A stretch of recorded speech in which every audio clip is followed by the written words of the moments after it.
dans ce journal. Au programme des actus, à quelques semaines de l'hiver, Sébastien nous fait visiter une serre de plantes vivaces et graminées.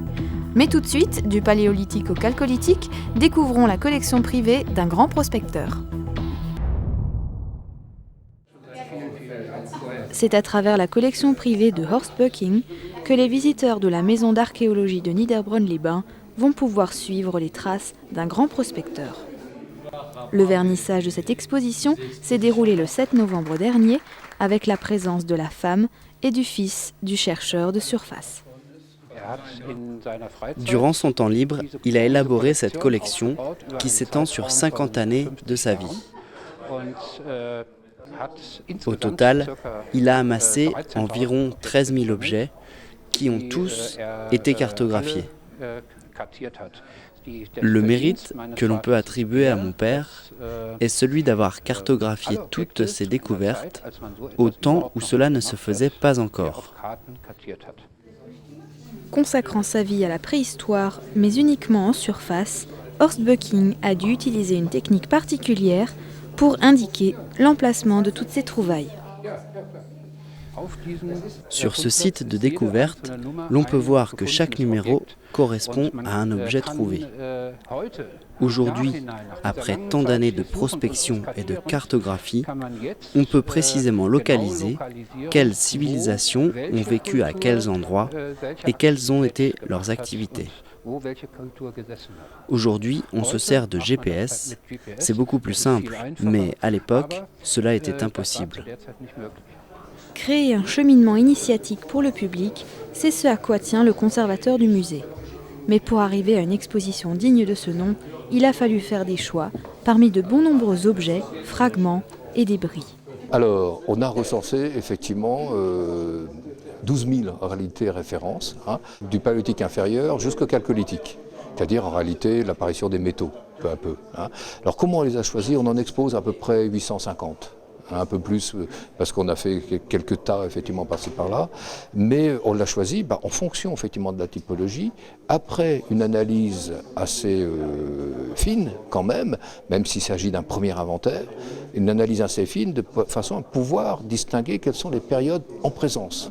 Donc effectivement, il y a des tas d'indices comme ça qui permettent de faire un classement, et donc de faire nos choix et ensuite de restructurer ça par rapport aux différentes époques. Le conservateur du musée espère un grand nombre de visiteurs pour la simple et bonne raison que cette exposition montre la vie de nos ancêtres dans notre propre région. Une autre raison pourquoi il y aura du monde, j'en suis certain, c'est que la préhistoire, ça fascine. On en a peur parce que ça paraît abstrait, mais ça fascine tout le monde. Cette exposition est visible tous les dimanches de 14h à 17h, du 7 novembre au 27 mars 2011, à la Maison de l'Archéologie de Niederbronn-les-Bains.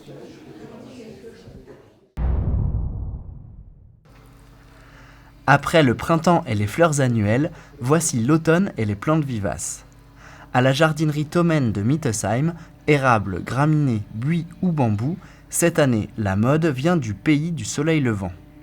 Visite avec Sébastien, le pépiniériste des lieux. Donc tout ça, c'est de l'érable du Japon.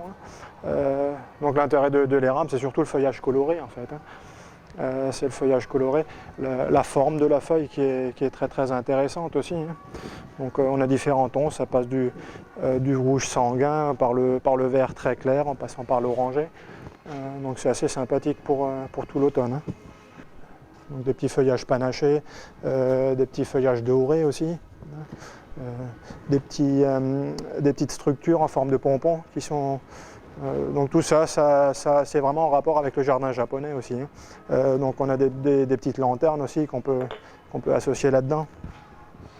Pas facile pour un novice de s'y retrouver au milieu de toutes ces plantes, mais Sébastien n'est pas avare de conseils. Il vous orientera vers des plantes selon votre envie et votre budget, dans une fourchette allant jusqu'à 200 € pour les plus gros. Donc ici vous avez toutes les graminées également, donc très intéressantes à l'automne. Avec les plumets très fins. Donc il faut savoir que ces plumets ils vont rester en place tout l'hiver. Et donc il suffira de rabattre la plante vers le mois de mars, tout simplement, et elle redémarre immédiatement. C'est une autre graminée, donc également très très fine, qui fait des petits écuvillons comme ça. Donc elle se ressème aussi souvent. Ça se ressème très facilement. Et donc ça, c'est une graminée associée aux vivaces parce qu'elle ne monte pas trop haut, donc dans les 60 cm. C'est une herbe qui est très facile d'entretien aussi. À l'extérieur de la jardinerie, stocké dans le sable, on retrouve les feuillus. Voilà. Donc tout ça, c'est du fruitier. Donc la saison principale pour le fruitier, donc ça va être novembre.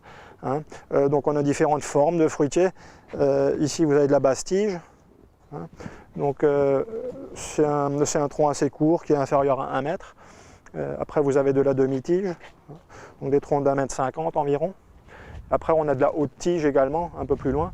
Donc ça, c'est vraiment des arbres à mettre dans des vergers. Un tout petit peu plus original, un peu moins connu, du néflier. Donc le néflier, c'est un arbre qui est un peu tombé dans l'oubli. C'est un fruit qui se consomme blette, donc il faut attendre des gelées pour pouvoir le consommer. Donc ça, c'est assez original. Le nachi également, donc le nachi, c'est un croisement entre une pomme et une poire. Donc ça fait un fruit un peu doré, très juteux, donc qui va mûrir courant septembre, début octobre. L'automne, c'est aussi la période des baies. Très colorées, ces plantes décoratives sont idéales pour égayer les jardins. Le 25 novembre, ce sera la Sainte-Catherine, alors préparez vos plants, car comme le dit le dicton, à la Sainte-Catherine, tout bois planté prend racine.